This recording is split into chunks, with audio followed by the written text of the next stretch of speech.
мына індеттер әр есікке келіп тықылдатып тұр, расын айтқан кезде.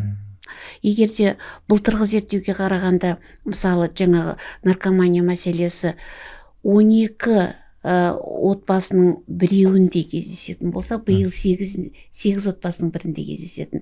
Жақындап келе жатыр есігімізге. Жақындап келеді екен, қорқынышты.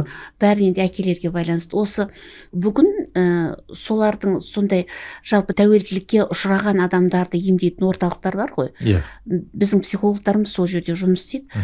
Солардың соңғы зерттеулерінің нәтижесі бойынша тәуелділікке ұшыраған 90% адамның әкесімен қарым-қатынасында бір проблема болғандығын белгілейді.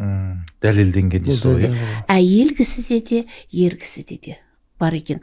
Олай болатын болса, әкенің баланың қалыптасуындағы рөлі өте үлкен.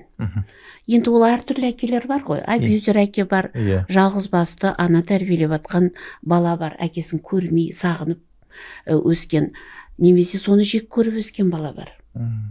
Отбасында өзінің ішкі бір айтқысы келген нәрсесін әкесіне жақындап айта алмаған бала бар.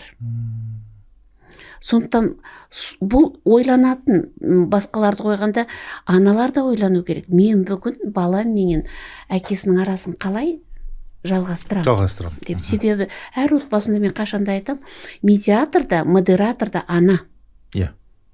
Баланың жаңа жеткен кішкентай жетістігін әкенің көзінде үлкен қылып көрсету, ол ананың рөлі.